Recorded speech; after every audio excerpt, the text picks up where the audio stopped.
Take that. Hey, welcome into our Feldco Bears Recap Live with Tom Waddle and Olin Kreutz. I'm David Kaplan. All right, gentlemen, I was in Kansas City. It's an amazing scene. Holy cow, best tailgate scene in the National Football League, probably, bar none. But let's get into that with our Four Seasons heating, air conditioning, plumbing, and electric game recap. Let's get right to it. Olin, going into this game, did you give the Bears any chance of keeping it close, or you're not shocked at all what happened? Well, I don't think you're shocked at all when you looked at – the only question was, would they cover the spread or not, right? That was really the big question going into the game. They were – like the mismatches were everywhere, right, Tom? It was in the coaching staff. It was on the football team. When you went man for man, when you put Andy Reid versus, Eberflus, when you put Spagnuolo versus Getsy, when you went through Tobe, just go on and on and on, quarterback versus quarterback, D-line versus D-line, you're like, I don't know how they win this game. Yeah, I call this a predictable disaster. I think heading into this game, obviously the Bears were not playing well. They were an 0-2 team after the first two games of the season. They had a chaotic week, to say the least, up at Hallis Hall, and they were heading to Kansas City to face a Chiefs team that offensively hadn't gotten on track yet. And you just had this feeling that that game was coming. And, I called it a get-right game for the Chiefs heading in. And look, it was a recipe for disaster, and I think that's what we saw. We saw a disaster out there on pretty much every front. So I wouldn't say that it was a surprise. Now, would I have predicted that they'd be down 34-0 at the end of the first half and then down 41-0 at the end of the third quarter, and they had already called the dogs off after 2.5 quarters? Probably not, but I was expecting a pretty convincing win from the Chiefs. Olin, I watched the All-22. I know you did. I know Tommy did. Look, it's hard to say someone played well when they threw for 99 yards in a blowout where you normally see, them pile up garbage time stats. But how did you feel Justin played compared to the first two games when I thought he was terrible?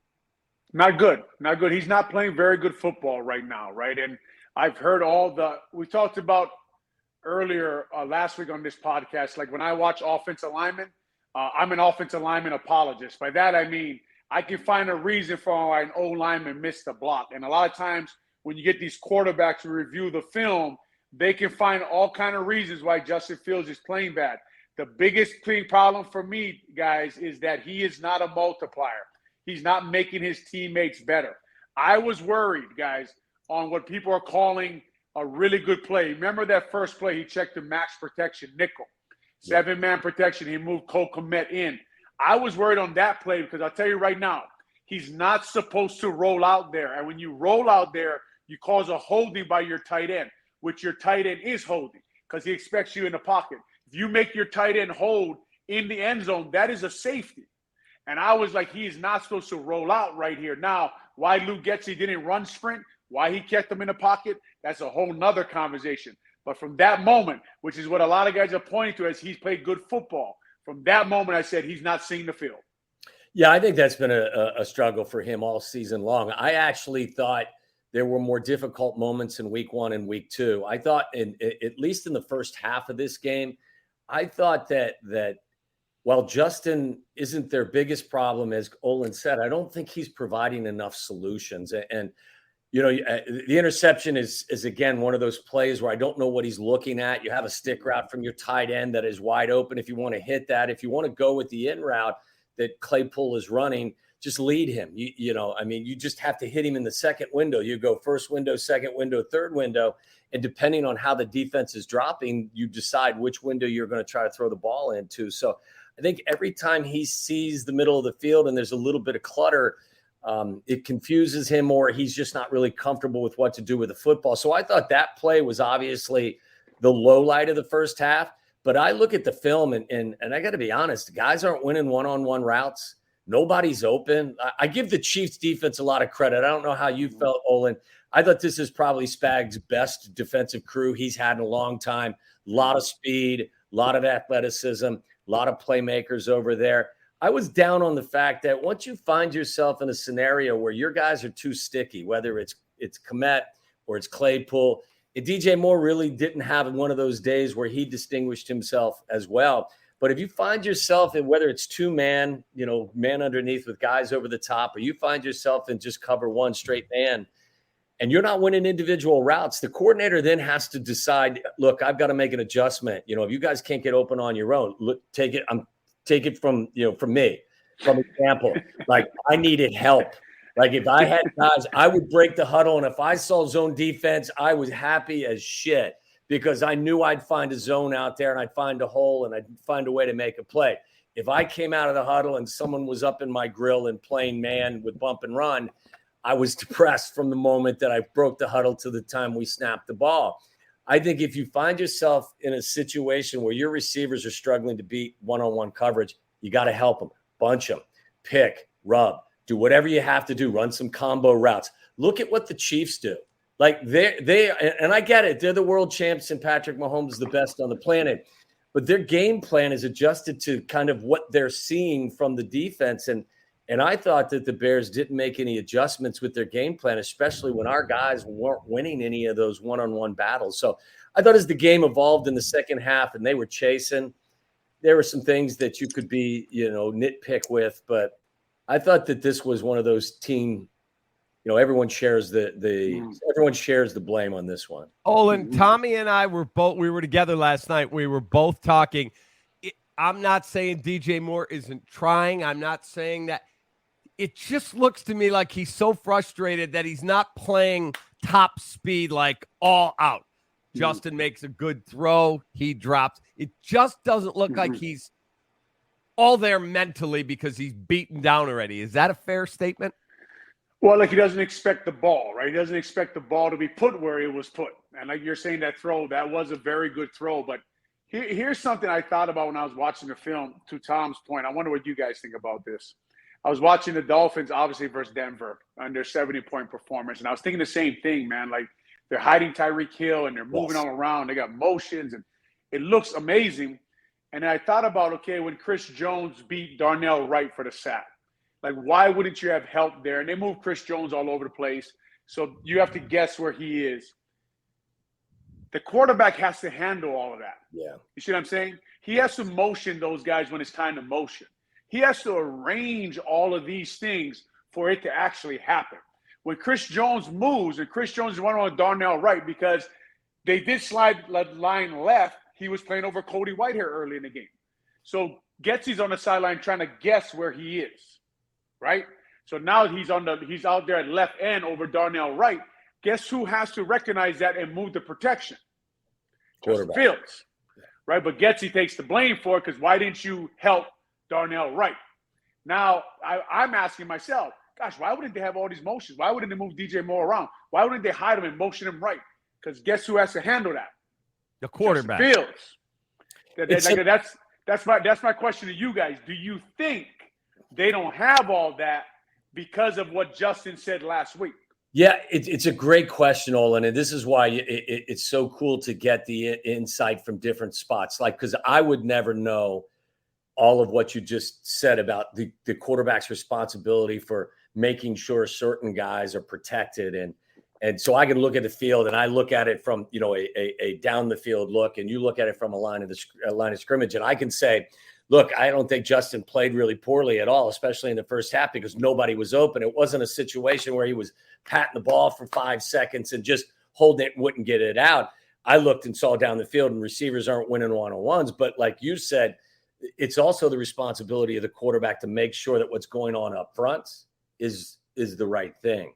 And maybe that is part of the plan is that getting guys in motion and setting them and helping them out and helping not just in protection, but to help free people up in routes. That's why that position is the most difficult position in all of sports. That's a hard position. It's why the guys, especially in this town. Yes. And it's why the guys who do it exceptionally well make $250 million. Is it hard in this town because we haven't had one? Or it's hard in this town because fans are unrealistic, because it's the Bears, it's Chicago?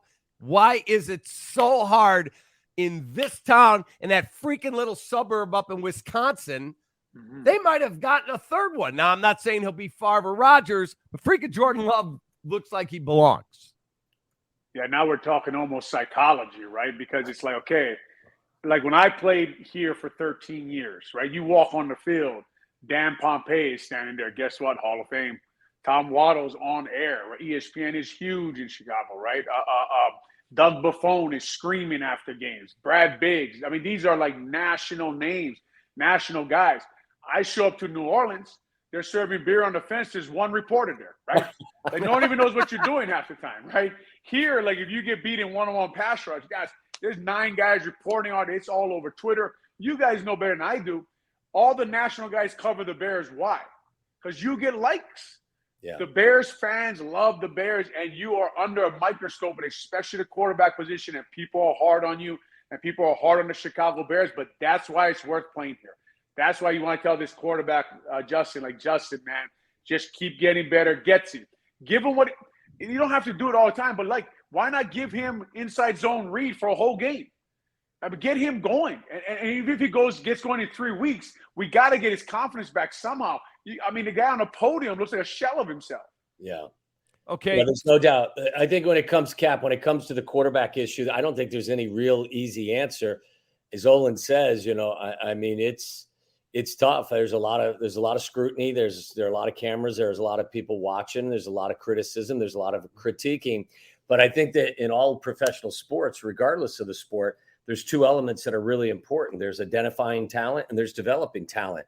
And I got to be honest with you, over the course of time in this town, for whatever reason, I don't think that the powers and, the people in charge have done either very well over the course of the last several decades. Okay, so Fuzz23 just put in a message, says, we have trusted our quarterback development to people who haven't developed a quarterback.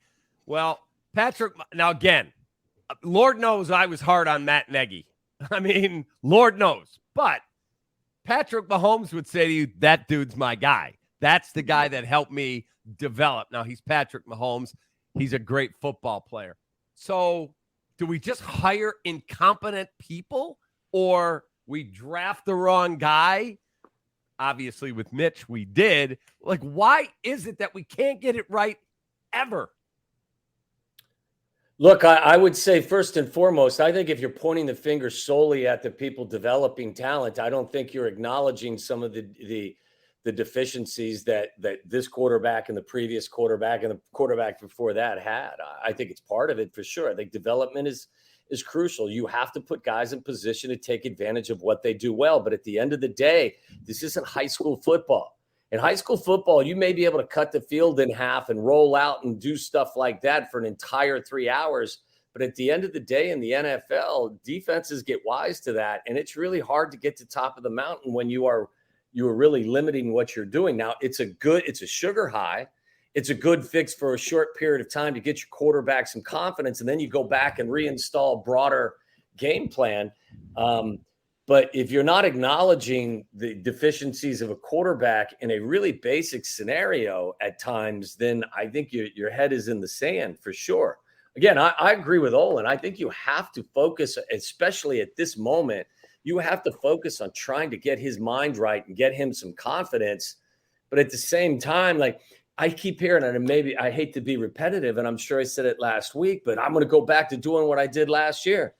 Well, there were some great moments. There were some outstanding. You won 3 games. Yeah, and you threw for 140 yards a game. Like the goal coming into this season was to be better throwing the ball.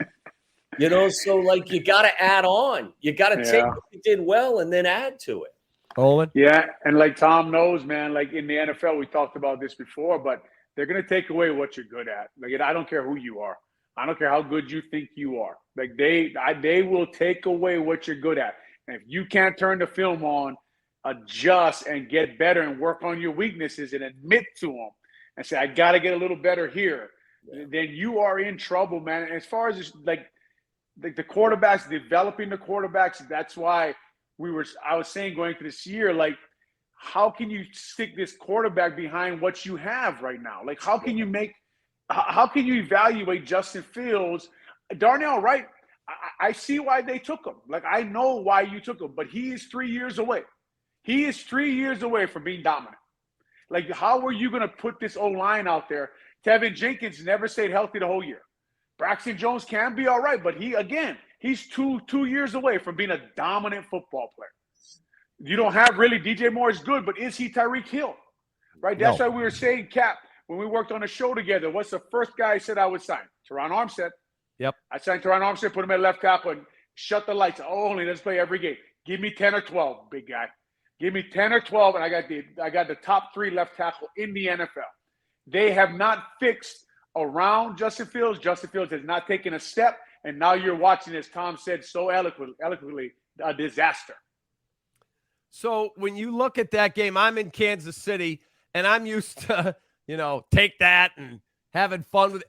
People were literally coming up to my wife and I. We're in our Bears gear, and I didn't know these people. They didn't know me. Oh, man, we feel so bad for you. It was literally like a little pat on the head, patronizing, because that's how embarrassed it was for Bears fans. And there were thousands of them there. It's amazing. Mm-hmm. Affects all of us, right? I wouldn't sit well with you, Olin, would it? No. It affects all of us, man. Yeah. People keep asking me what's wrong with the Bears, right? What are they going to do? How are they going to get fixed? And it feels like you don't have an answer for them, right? And it is like we became a national punchline last week, right? With everything that was going on, with the lawnmowers going missing, with the D coordinator stepping down, with the quarterback saying that it was coaching that got him, he can't operate in a pocket. He's got to just go out there and F it and play, right? He's just got to say, fuck it, I got to go play, right? And I won't mention names. I said last week, I've heard that from a few quarterbacks now. Like, I don't want all these points. I don't want to identify who to blitz. Olin, you're making too many calls. Like, I'm trying to protect you here. Like, that just happens in the NFL, right? This isn't red gun. We just go out there and run motions and run sweeps. But they might have to go to some of that. But it's just – you start to wonder, Cap and Tom, when is this thing going in the right direction? Because when I look at that roster, I'm telling you right now, talked about Darnell Wright, the development of these guys becoming where they need to be, they look like they're 3 or 4 years away to me. I think also, and my guess is you guys would agree, look, last week's a bad example because they were getting boat raced from the very beginning. But at this point, I think they'd be better off focusing more on the run and just stick with it. I mean, there are going to be opportunities. I was looking at it today. I don't think there's been a game in the first 3 games where any of the running backs have more than 9 carries. I just don't know, how you break a sweat, you get yourself into a game without getting the ball more than that for a team that is better running it than they are throwing it. And when you have 3 backup linemen, I mean, Olin, you tell me, are you better off with a group that's inexperienced? Go forward. Don't go backwards. I mean, give them an opportunity to put their hand in the ground and come out. And even if it's not working right away, just stick with it and just try to find a way to grind some stuff out, get some first downs, and just build a little bit of momentum and give your defense a breather. And by the way, like, I hate to say this, and this may be crazy for a team that scored 0 points in the first 3 quarters. I was more pissed off at the defense than I even was at the offense, to be honest with you, after watching. Were because you, because the defense was terrible. Yeah, they're bad, and they have been all year, and they have injuries in the secondary, which are supposed to be their strength, right? And I will continue to say I don't know what is going on with Brisker, but every time he hits somebody hard, he's recovering from the hit. So they got to find some way to get him healthy. And then Tremaine Edmonds seems to me like he's struggling a little bit there in pass coverage, but hey, in the NFL, no man's an island, man. Like, you need good players around you to play at a high level. I don't care how good you are. They look like they have some mental mistakes out there in zone. Tom would know better than me, but one of the, when Kelsey came free on the sideline right here, we're looking at it. That's Tyreek Stevenson, that's Tremaine Edmonds, and that's TJ Edwards, I think, or Brisker. Those are 3 guys that shouldn't have a mental mistake. And someone had a mental mistake out there. The defense gets no pass rush.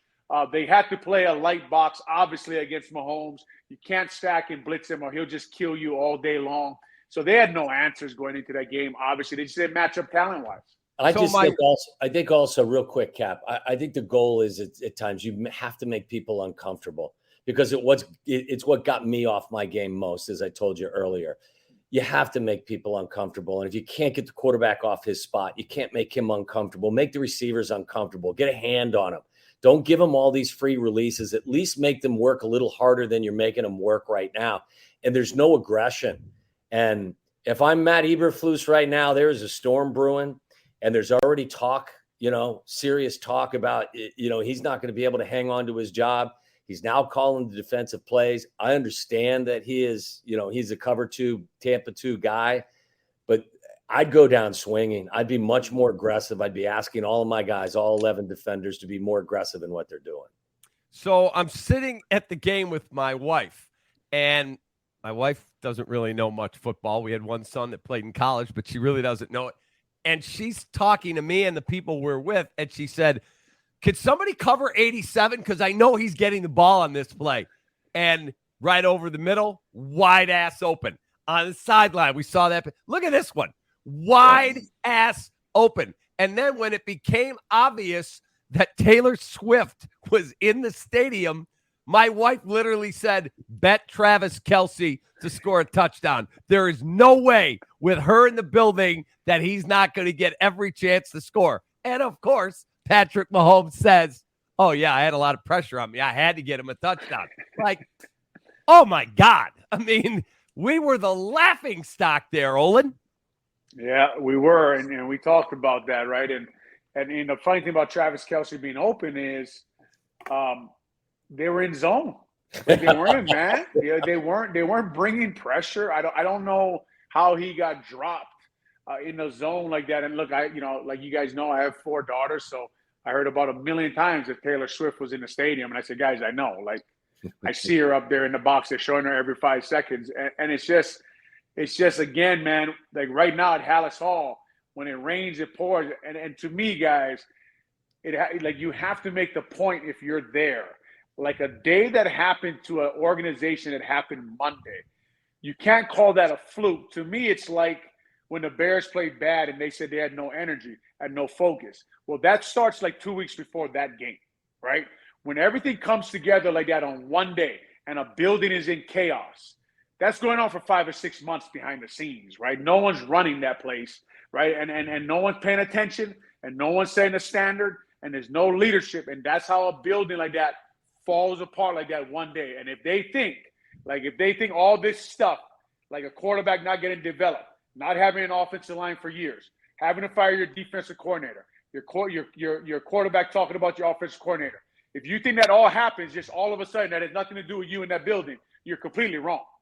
Yeah, I also feel like, look, this may be a meatball statement. I played for a coach that, he would erupt at anything in Ditka, and sometimes it worked and sometimes it didn't, but sometimes he knew exactly what buttons to push. I'm not telling you to flip a table, but I'd like to see some emotion and some anger and some disappointment. And it's okay. It's also okay to hold guys accountable for making mistakes. Like, just for example, not to pick on Chase Claypool, because his effort has been noticeably better. I will say that. He hasn't been a difference maker out there. They brought him in to be a difference maker as a player, but initially his effort was being questioned, and his effort has improved. But when he doesn't use his ability, this is a catch that he has to make. Justin throws a ball down the middle of the field. Chase is 6'4". He's got a size advantage and more than likely an athletic advantage over the cornerback. You got to put your foot in the ground. You got to go up and make a play. Make a play for yourself. This is a contract year. Make a play for your quarterback. He's struggling. Make a play for your offense. They're struggling. Just make a play. And when they ask the coach on Monday or Tuesday, what did you think of this? And on the television copy, Greg Olsen referenced the play and said he thought that Chase Claypool technically short-armed the ball and didn't use proper technique.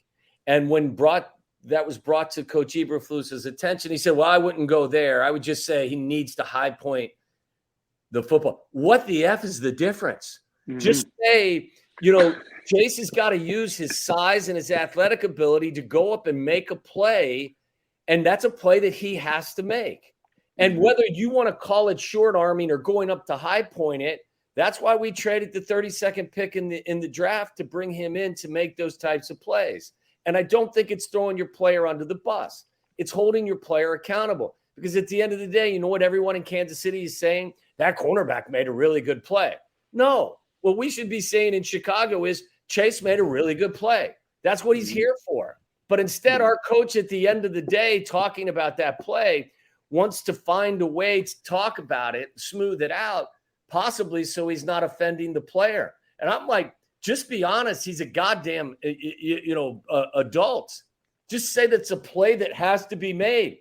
Not picking on you. Make the play. Mm-hmm. And you don't want to lose sight, Cap, of the fact that people keep saying, like, well, what did you expect to happen in Kansas City? And I say you're correct. But they also got blown out by the Packers. And they also got blown out by Tampa Bay. And we have seen now that these two teams are not Kansas City Chiefs type teams, right? So Correct. That's what really you're frustrated about, right? It's not what did you expect to happen in Kansas City? Well, yeah, I expected them to lose in Kansas City, not get blown out like Tom is saying, not get embarrassed like you're saying. But my problem is they're giving up 38 points to Green Bay, right? Who just scored. I know they had a bunch of guys out, but 18, I think, to beat New Orleans, right? And then they lost in Atlanta, 25-24. Yeah. That's what bugs me. Olin, I'm 100% with you. People ask me, I've said this all week. The loss to Green Bay bugged me more than the loss to Kansas City. I thought that Kansas City was going to boat race them. Maybe not 34-0 at the half, but that was a get-right game for KC, and we're just not in their class. The game against the Packers, they came to town with the youngest team in the National Football League and a quarterback that had made one previous start. They came into your building and they bullied you. And that one, this is supposed to be your biggest rival, and that's how it goes. That's the one that has still, I think, to this moment has stayed with me. Feldco Bears Recap Live is brought to you by our great partners at Feldco, Chicago's home renewal experts. And we've got Vienna, Dr. Pepper. Hey, I brought a different flavor tonight. Look at that. A cherry, zero sugar. There you go. That's it. Olin's drinking coffee out of his mug. Tommy's got a scotch. I have a Dr. Pepper Cabernet is what it is. Dr. Pepper Cabernet. All right, we're going to take a quick timeout. I got questions I got to grill these guys on. If you have one, send it on in. You can also find me on Twitter at @theCatman. We'll be right back. Mark, a little help here? Oh, keep it down. The noise is making them angry.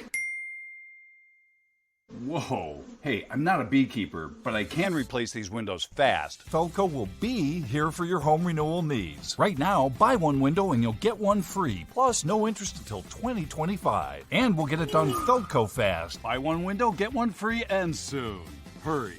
Call now. Call 866 for Feldco.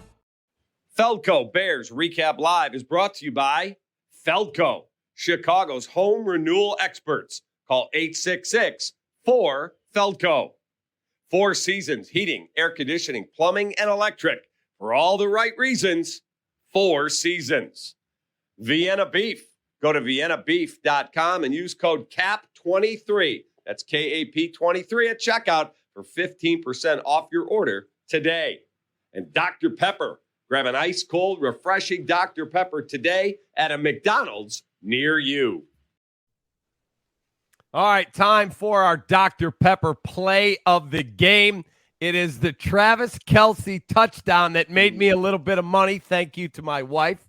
Bet that. You got to bet that. And then Taylor Swift with Mrs. Kelce, the mom, and they're all having a good old time hanging out in the skybox as the Bears, as Tommy put it, are getting boat race. That, again, is our Dr. Pepper play of the game. And our Dr. Pepper player of the game, this is easy. Patty Mahomes, 24 of 33, 272 and 3 tutties. Didn't even finish the game. They let Blaine Gabbert come in so the Bears could get a couple of turnovers. But holy cow. Olin. Tommy. Real quick, can I point out a couple of throws that he made that you got to go back and watch? Yep. One of them is on a 3rd down where they're trying to throw a corner route to Travis Kelce, and the cornerback feathers back.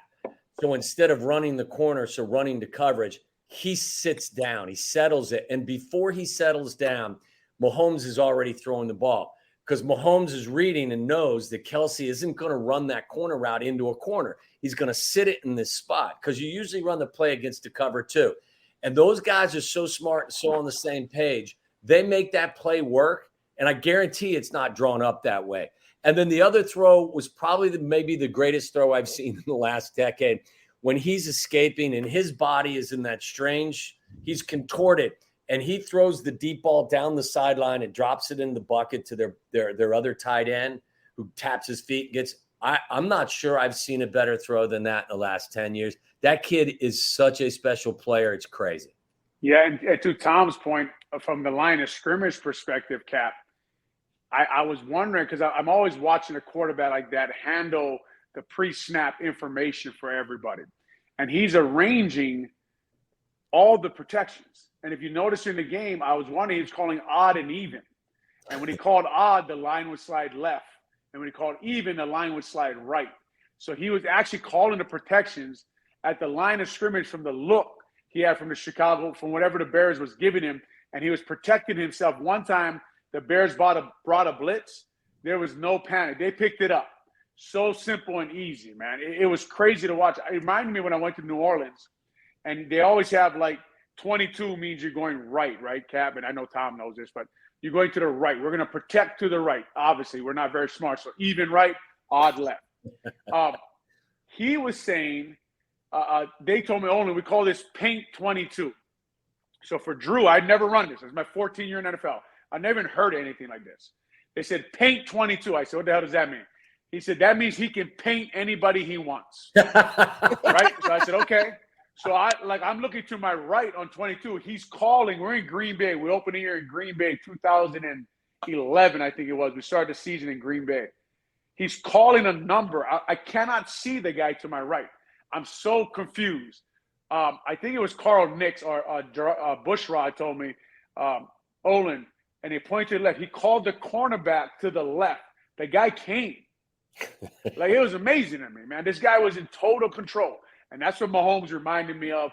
As amazing as the throws were, he is handling everything. And it's crazy to watch. And you know what that does? It settles the whole offense. And then there's fewer mistakes by everyone. And then you're not watching film and asking why this guy's doing this and this guy's doing that, because the quarterback has already told you what you're supposed to be doing as you line up. It's crazy. So, do you guys think there's going to be desperation at some point? I subscribe to a couple really good analytics sites. Both sites have Denver coming in here to win. Mm-hmm. Both sites said Denver is going to win and cover the number. So they're going to win fairly convincingly, and very concerning to me. Do you think they will? I'm not asking if they're going to fire Luke Getsy, but do you think they'll make some type of a change simply to pacify the masses? And is Luke Getsy at all culpable? Because you know the Justin Fields fans on social media it's all on the coaches, nothing on Justin. And I think it's somewhere in the middle. I think you're stuck where you are, to be honest. And here's my reason. I have to look at the staff. You got to tell me who's next, man. You got to tell me who's the next man up. It's easy to say fire somebody. I'm not putting Janocko in charge of my offense, right? If I get Getsy out of that building, you don't have an offensive head coach, right? You don't have a guy who's in that room. We talked about bringing in a Rod Marinelli for Hulk last week to bounce ideas off of. Guys, Spags out-coached Getsy bad, man. He was calling coverage on play-action passes. He was calling blitzes on runs. But Spags, they have a Super Bowl staff there in Kansas City. Spags is one of the best in the league. He is. I'm talking about Spags. I said a defense coordinator for the Chiefs, okay? Take a look at Bears fans. If you're watching this, go to ChicagoBears.com, pull up the team, and take a look at your staff if you get Getsy out of there. And then tell me that's what you want. Yeah, I'm with Olin. I don't know what happens. I don't know how it gets any better if, in fact, as they say, you're rearranging the deck chairs on the Titanic. I mean, I don't know what. That's why, Cap, I also, when everyone talks about getting rid of, everyone wants a little bit of blood right now. What are you going to do if you fire Matt Eberflus? Like, who are you turning the team over to? Like, so I gave you an idea the other day, Olin. I don't know about you guys, but they were trying to fire me on the radio the other night. This is how mad fans are, man. Yeah, they hate the negative. Fire me. Right. So I said to Tommy, there's probably nobody on the staff qualified to be the interim head coach. Okay? Yeah. So I don't have a DC. I got an opening. Alan Williams is out. I'm calling Lovie Smith and asking him to be the interim defensive coordinator. Just, Lovie, whatever amount of money I got to pay you, just come here and be a professional coach for us. And then if I whack Eberflus, I make him the interim coach. You're not getting the long-term job because I know who I'm getting. I'm going after Jim Harbaugh. That's who I'm hiring next year. Mm-hmm. But I'm bringing Lovie here. Is that a crazy idea? No, anybody who's been a head coach in the Tampa 2 scheme wouldn't be a crazy idea, but how does that fix your offense, right? I mean, I understand. It doesn't. And the defense. I mean, you got to fix both sides of the ball and let Coach Flus go back to just being the head coach, right? Go back to being the head coach. They have to bring some new ideas into that building. I'll be honest, Cap, I don't know.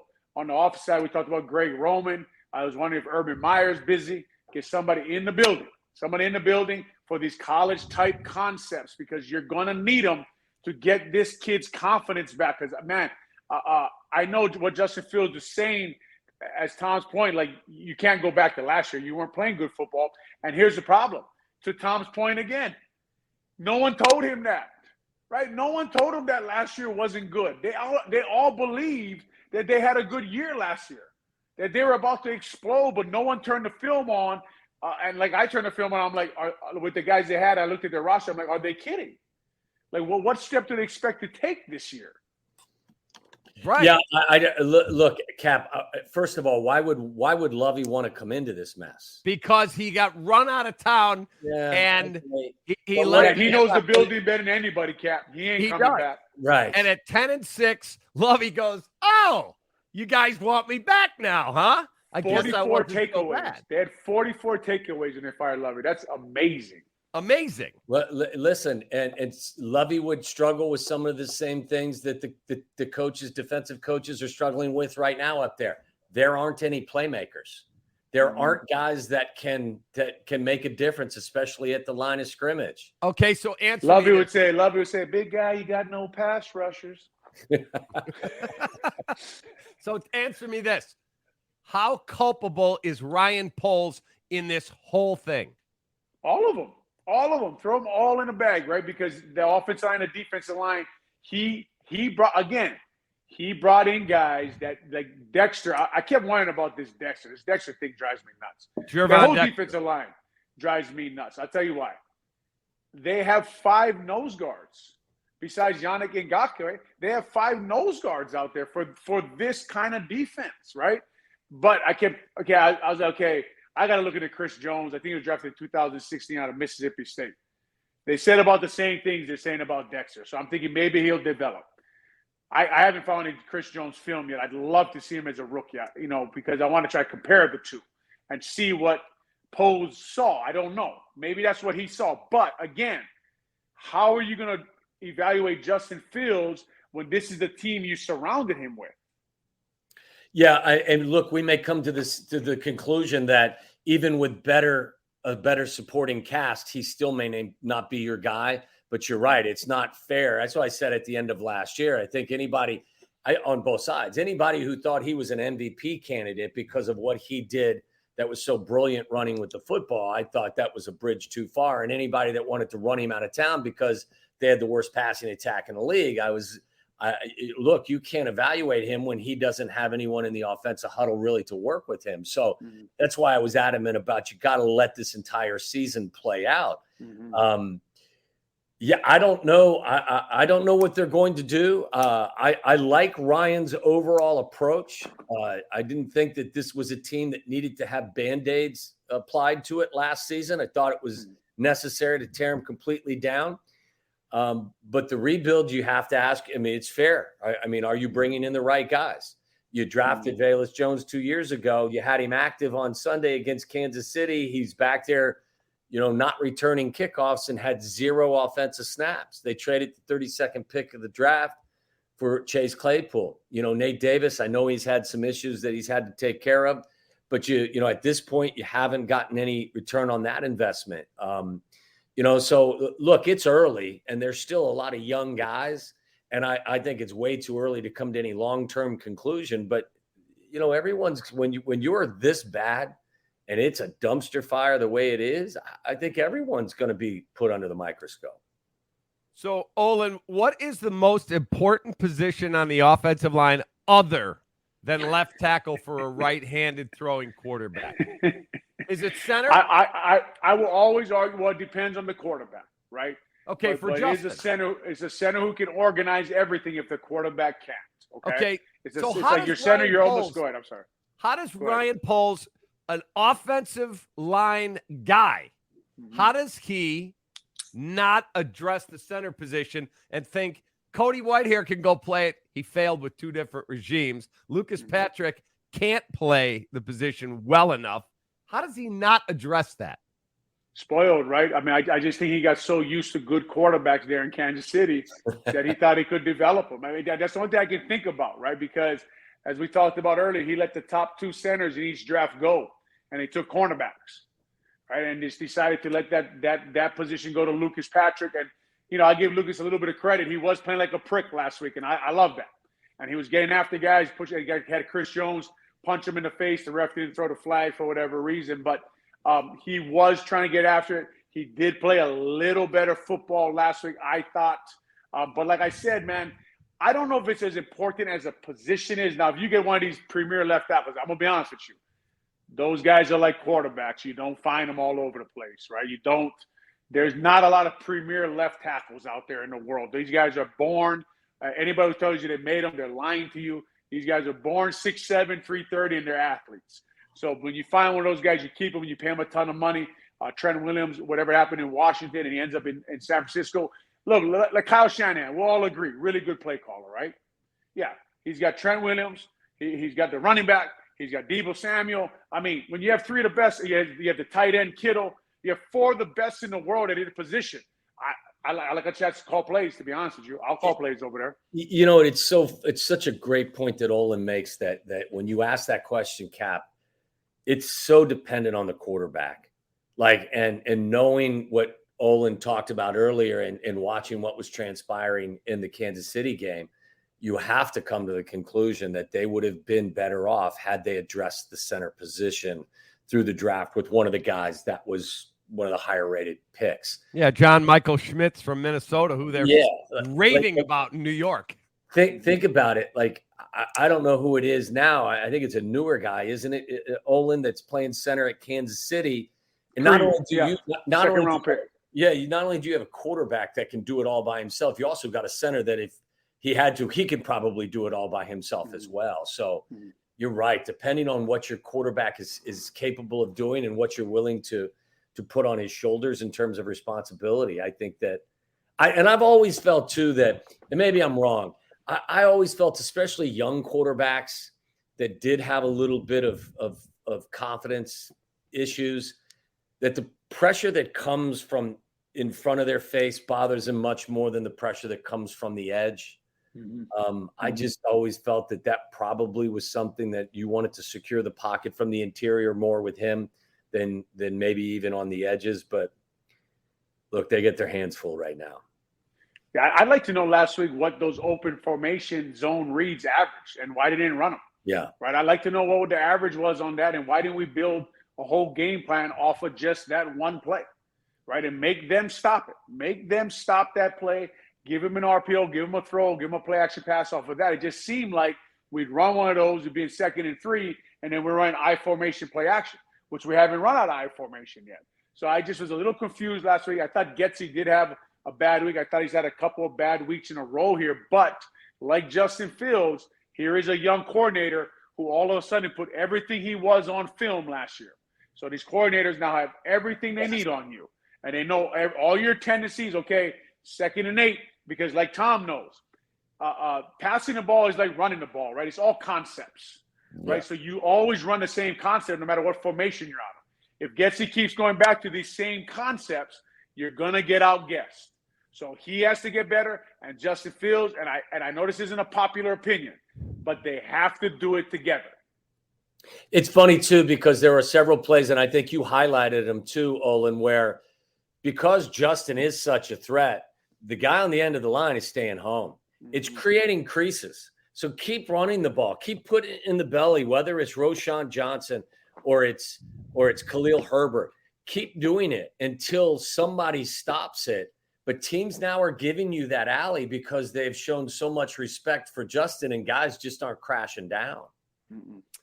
Dr. Pepper is an American original, just like our Chicago Bears. Pleasing taste buds since 1885. Dr. Pepper is a unique combination of 23 flavors. I've got the zero sugar cherry here tonight. A winning formula that football fans love. Grab an ice cold, refreshing Dr. Pepper today at a McDonald's near you. Now time for our Eye on the Opponent, brought to you by our great partners at Vienna. As we look ahead to the Denver Broncos, I'm happy to announce my partnership this year with Vienna Beef. Great taste and flavor since 1893, celebrating their 130th anniversary. Look for one of my favorite kits, the Chicago-style hot dog kit. Perfect for any tailgate, any game day. Go to viennabeef.com. Use code CAP23 at checkout. Get 15% off your order today. Okay, Jerry Jeudy is a beast. He's a really good football player, Olin. Denver gave up 70 freaking points. 70. And all of a sudden, they're coming into Chicago a 3.5-point favorite.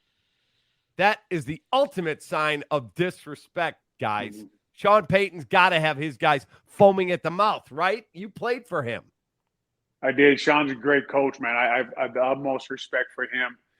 The way he runs his offense, the way he has attention to detail, the walkthroughs we had was something I never seen until I got there. I think Sean does a nice job. I think these guys handfuls there, though, in Denver to get them moving back on the right track. I tell you what, man, when I turned that film on against Miami, I don't know how good this Justin Simmons is, but they sure missed him. They couldn't cover much of anything. When people were motioning, they couldn't arrange anything. They couldn't get lined up. And the Chicago Bears offensive line, they got to feel at least decently about this matchup after the first three units they saw, right? Green Bay with Kenny Clark, right, with all those guys up front, Tampa Bay with Vita Vea, and then you got Chris Jones. So to take a look at Denver's D-line, like Tom just said, man, let's line up. Let's give them something here. Let's go trip sweep. Let's put Darnell Wright and Mercedes Lewis next to each other, and let's run zone read right off of that backside there, and let's see if they can handle our big guys up front, because the D-line, Randy Gregory, good pass rusher, but this D-line doesn't have that boogeyman in the middle, the guy at night. Tom probably played against cornerbacks like this. I played against D-linemen like this. You don't sleep as much when you play against Vita Vea and Chris Jones. I don't see that on Denver's defensive line, to be honest. Yeah, something's got to give here, okay? Because this is a Bears team that's averaging 250 yards and 15.7 points per game, going up against the Broncos defense that's allowing 458, 41 points a game, and giving up 281 passing yards. If you can't find a way to get your team on track against this defense, then we will be at rock bottom at the end of next Sunday when that game is over. You've got to find a way to get your offense on track against this crew. You got to find a way to build some confidence against this defense. They do have some playmakers, so you're not just going to come out there and steamroll them because you're just not that talented, but there should be some plays out there. And let's just keep it simple. Do your job better, everybody. Let's go into this game and ask guys to have zero mental mistakes. Let's have as few physical mistakes as humanly possible, but be better at your job on Sunday against a team that you should definitely be able to compete with.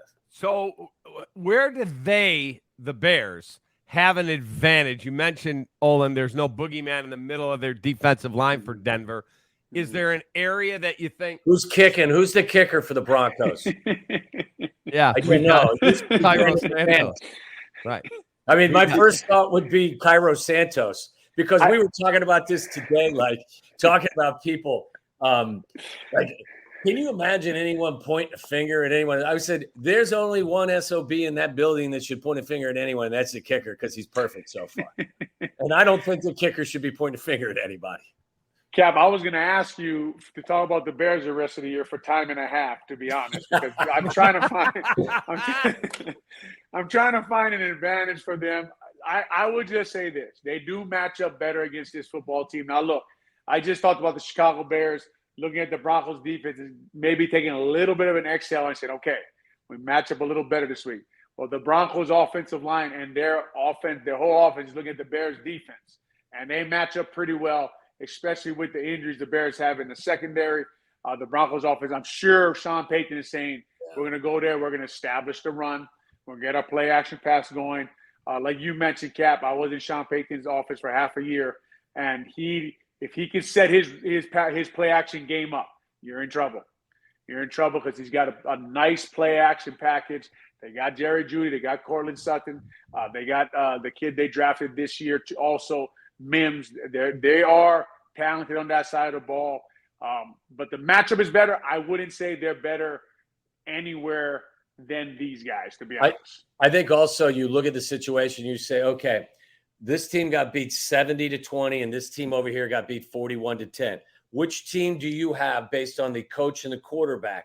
Which team do you have more confidence in with regard to getting themselves straight? Denver, because it's Sean Payton and Russell Wilson. Both of them have Super Bowl rings. So, look, I'm not telling you that the Bears can't win this game, but I'm telling you that I would be very shocked if you didn't see a significantly better effort out of the Denver Broncos this week based on the resume and the intelligence of their head coach and their quarterback. And I think the quarterback can still play. There's been a lot made about this relationship. But look, Russell Wilson can still put it on you. You know, he may not be the player he was in Seattle from 2 or 3 years ago, but I don't think he's cooked just yet. So I'd be careful writing him off in this game. Do you think Sean wanted to fight Mike McDaniel? Oh my God. I think he wanted to fight his own team. I tell you what, though, I watched Mike McDaniel's team play on film, and that offense is detail-oriented. He must coach them up. Tom was talking earlier about you got to be honest with guys. You got to tell guys when they're not doing something right. When I watch that offense play and their attention to details, Mike McDaniel, for whatever you think he is doing his interviews and the way he looks, he must be coaching these guys up when they're on that practice field. You know what's funny too, Olin, is like they are as talented in that offensive huddle as anyone in the league. And yet he still does a brilliant job helping them get open with motion and stacks and just, I mean, it's been fun to watch. There's no doubt. It's been fun to watch that Dolphins team do what they do. And Cap, they're bought in too. Like they hide Tyreek Hill as like a tight end, and he's like fully squatting down behind the tackle. Like he's having fun with it. You know, so that's how you know a team is fully bought into what they're doing. Again, Tua from my high school, but they surrounded him with talent, man. Got him a left tackle. They got a first-round right tackle. They got a former first-round left tackle for the Patriots playing left guard. They got a second-rounder at right guard. They got Tyreek Hill. They got – I mean, again, they took their quarterback and said, look, we'll give you all these guys. Looking at – and, again, I didn't play for Sean Payton. I got to think – you guys played here on some less than stellar teams, and you played on some good teams. Did you ever have a game where you got the shit beat out of you so bad that the next week it actually fueled you guys, or did it make you worse? Wow, I think I was part of the crew back in '89. I wasn't playing at the time. I think it was '89. I was on the practice squad getting my ass kicked by my teammates at that point. But I believe it was the year where Ditka said we won't win another game, and he was right. We didn't win another game, so no, we didn't turn it around in that instance for sure. You know, it's funny because yes, I think we talked about last week. We're in San Fran in 2003. We lost 49-7. We won our first game where the Bears are right now. 3 or 4 weeks later, we still weren't a very good football team. The Bears just aren't a very good football team, so I don't know. I don't know with these two teams when you watch their film. Denver is more talented. Vegas is smart, right? They know who has more talent. They know who has the better coaches. It's not a shock to me when I take out the Dolphins game last week. They were in Miami with the Heat. Miami just had one of those games. Justin Simmons out, the quarterback of their defense. There's a reason you give a safety $60 million. He arranges people out there. He lines them up. They were outmatched. They couldn't figure things out. Sometimes you have games like that, but if you just take that game out, take 2 0-3 teams and match them up, you say Denver's favored. All right. I will not ask Olin for a prediction, but I will ask Tommy because I'm going to tell you I think Denver wins the game like 27-20, something like that. I'm with you. I'm with you. And look, I hope to God that this young Bears team gets a win because I think if they can get one and just get that monkey off their backs collectively, I think, and then just build a little bit of confidence, there will be a collective sigh of relief in the building, and then all the tension will, slowly but surely leave. And then I think, what do you get? Washington after that. And that's going to be a challenge because Washington's good at the line of scrimmage. But I just think they need to get one. I think they can win it. But until they do show me that they can win a football game in the NFL, I can't pick them. So look, I look at a team that's got Sean Payton on the sidelines and Russell Wilson in the huddle with some pretty threatening wide receivers. I'm with you. I think it's a 24-20 game. But I can't pick the Bears until I see them actually get that first victory. Olin, give me a key. Like the number one stat, people are sitting on their couch and they're watching the game and they're like, well, I heard Olin say this stat, and if it doesn't favor us, we got no chance. But if it does, we can win. Is there one that jumps out at you? Bears success on first down on offense, right? Can they run the ball, stay ahead of the chains, keep their young quarterback in good situations, and that way you control the clock and keep your defense off the field, because our defense ain't going to match up with Denver at all. And I tell you what, guys, I'm not big on this changing coaches and stuff, but I am watching this game with a close eye, right? Because this game you match up a little more. This game you're at home. I want to see this team respond after last week, a week away from all that stuff. I want to see Coach Flus get these guys going. I want to see Coach Getsy get these guys going. I don't want to see pre-snap penalties. I want to see the defensive line hustling, what this defense is known for. Really watching this game, because, look, if they come on this and they look uninterested, then they got to have some serious questions at Hallis Hall. So if I told you they got boat raced again, not 41-10, but they're not in the game. Oh, my God, they're not. Could we see a coaching change? They've never done that in the history of the franchise. If I'm Kevin Warren, I'm considering it. I'm considering it after if they come out and look, because you got to be a smart football guy too, and you got to say, look, we don't match up in the secondary with all our injuries against these wide receivers. You got to take a look at the film and take a look at the effort, and are guys making mental mistakes, and are they hustling to the ball, and they're playing good football, and they look interested. I got to feel, if I'm Kevin Warren, I'm on the field pregame, man. I'm feeling the energy. I'm in the locker room. I'm paying attention. I'm in the locker room. I'm listening to the speech. I'm looking at everybody's eyes while Coach Flus is talking to them. And I'm trying to get a feel for that room. Because if he lost that team, I got to figure some things out. Yeah, I don't think it comes down to the loss, Cap. I think it comes down, as Olin says, to how you would lose and how you would actually carry yourself. Look, if you lose 17-14 and you take care of the football and you're doing some better things, and they go on a last-minute drive and they beat you at the end on a field goal, then that's different than getting beaten 24-10 and you committed 15 penalties and you turned it over and guys are walking around and you're not seeing the effort. And I think how they would lose potentially would be a determining factor on whether or not change would happen. All right, last question. I'll let you guys go after this. Again, you're listening to Feldco Bears Recap live with Olin Kreutz, Tom Waddle. I'm David Kaplan. Okay. Eberflus said the other day when he was talking to my guy Hoodie when he was on with us, we're close. He doubled down and said that to the media again. We're close. Justin was asked the question on Sunday. He goes, we got a long way to go. So today, the great Courtney Cronin said, Justin, you said the other day you had a long way to go. Coach Eberflus said, we're close. So my question to you is, which is it? And Justin said, I didn't mean it the way it came out. Like, he completely backed off. So are they close? No. Close to what? Right. Close to what? I didn't see it. I don't see how they're close. I tell you what, they're pretty close to Thursday. I know that. That's about it. Right? They're pretty close to Thursday. Yeah. Wow. They're not. No. I mean, look, I can watch the film and say, okay, that run game looks like it's close to popping 1 or 2 against Kansas City, right? I'm sure that's what Coach Flus is talking about.